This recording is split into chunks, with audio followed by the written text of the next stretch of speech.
Welcome back to Akamai TV. The European broadcasting market is one of the most fascinating and complex markets in the world. National public broadcasters with universal service obligations, broadcast economics, GDPR, the arrival of native OTT players. We're joined today by an analyst from IDC, Melissa Fremeijer, who's been looking at this landscape for the better part of 10 years. And one of the most fascinating aspects is the massive growth in SVOD services. Share with us some of the data that you've been looking at to help us understand what that landscape looks like. Thanks, great to be here and to share some views from the European region. So like in US, of course, OTT TV has been really the digital turning point really of the TV industry. And so we see that in Europe, SVOD the penetration has increased from around 10% in 2016 and is expected to reach around 40% in 2022. So of course some countries in the region are far above that, but of course some are below. So Nordics, UK have a higher penetration than, for instance, some southern countries or Germany.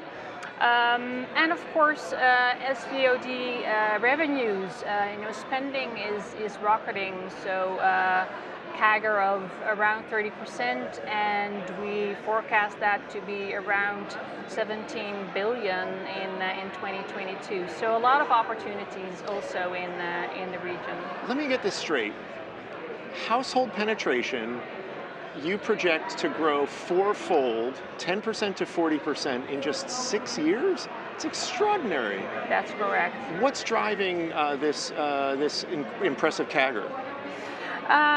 Well, what's driving it is, of course, like in the US, right? The new entrants like a Netflix, these digital giants like, of course, Apple with Apple TV, Amazon Prime Video. These are the kind of digital native TV producers and distributors that have really kind of set off or really accelerated OTT TV. Demand for it, but of course the proliferation of broadband, mobile broadband, of course, and the surge of these streaming video set-top boxes, consoles, smart TVs. That also, all these kind of criteria really paved the way for liftoff of OTT TV. Here in the States, we talk a lot about cord cutting, of course, because pay TV is such an entrenched and deeply penetrated market. I know Europe is different. Yeah. There's significant concern by traditional broadcasters that they might be looking at a cliff if they don't embrace the OTT revolution. Yeah. Help us understand the European perspective of traditional broadcasters. Yeah, so for these traditional, there's lots of dynamics, of course, in this whole value chain, from the content creators to the broadcasters, aggregators, up to the traditional pay TV operators, right? And so we see a lot of, let's say, consolidation in this value chain, from content creators moving towards direct to the consumer, but also, for instance, telco operators or satellite operators or cable operators buying into content, buying web rights to sport events, of course, but also buying into acquiring, let's say, content creators, production companies, right? Really trying to grasp the premium content. So this is happening. What we also see is that in Europe, so the cord cutting, the cord shaving is not taking place to the extent as it's taking place in the US. So in Europe, we also have, there's a lot of multiplay. So these operators are actually trying to lock in the customer. So also bundling in TV, which then makes a multiplay, is this similar in the United States to like a triple play? Is that? like a triple play and a quad play. So bundling in the TV, perhaps also like an OTT TV play. And so really locking in the customer. So the customer is not really looking for just broadband. They're kind of being pulled into a lucrative, multi-play offering, and that's pretty that's happening for in a lot of countries in Europe. For instance, triple play, quad play. There is a lot of growth in those services in Belgium, the Netherlands, Spain, France. So that's definitely helping these TV operators to not lose these customers in terms of cord cutting and cord shaving. Is there anything going on with cooperation between erstwhile competitive broadcasters joining forces in the United States? Hulu, for example, on the publishing side, newspapers are actually going to the United States Congress to ask for an antitrust exemption to allow them to negotiate in strength when negotiating with a Google or a Facebook. Yeah. Are there similar experiments going on to try to be competitive with some of the digital natives? Yes, so there's kind of the net neutrality regulations take place in Europe. GDPR, there is the digital single market, all these kind of initiatives, of course, driven by the European Commission to offset the kind of preference by some ISPs, looking into, for instance,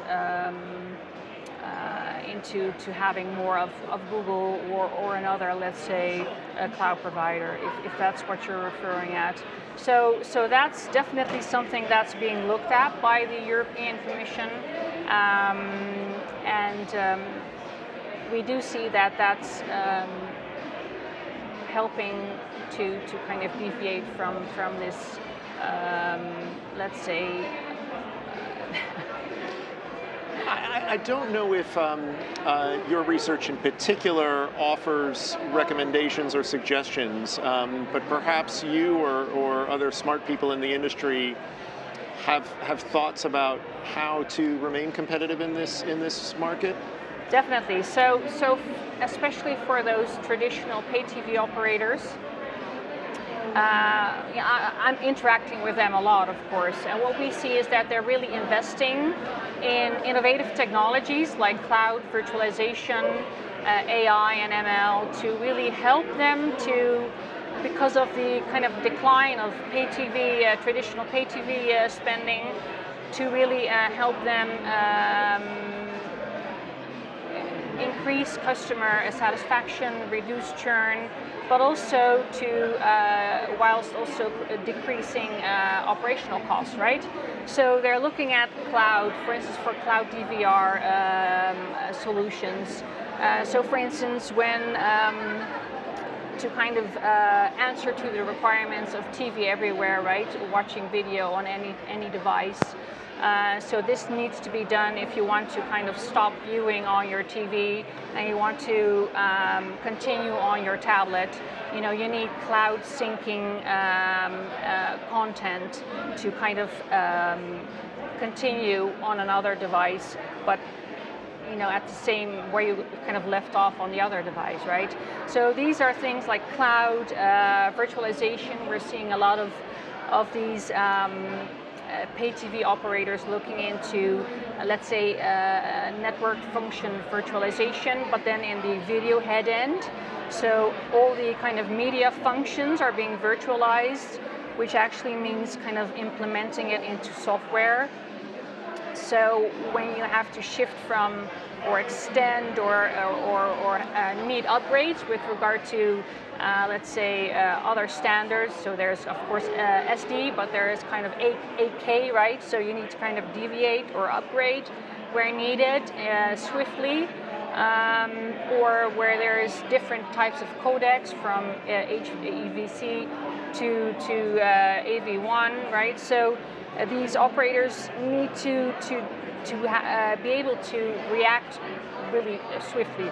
So having these functions in software, it enables them to add and upgrade without the need of extra, let's say, hardware, right? So this virtualization of the video head end is something that's really taking off for a lot of operators. And so we see, of course, a lot of investment in CDN for a lot of caching of this video content closer to the edge to reduce latency, of course, and jitter.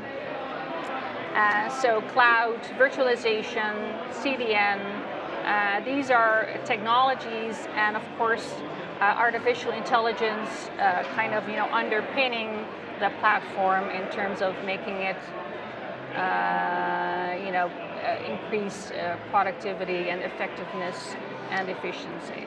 It's interesting, as a CDN who plays very heavily, obviously, in the video streaming space, we hear this as well.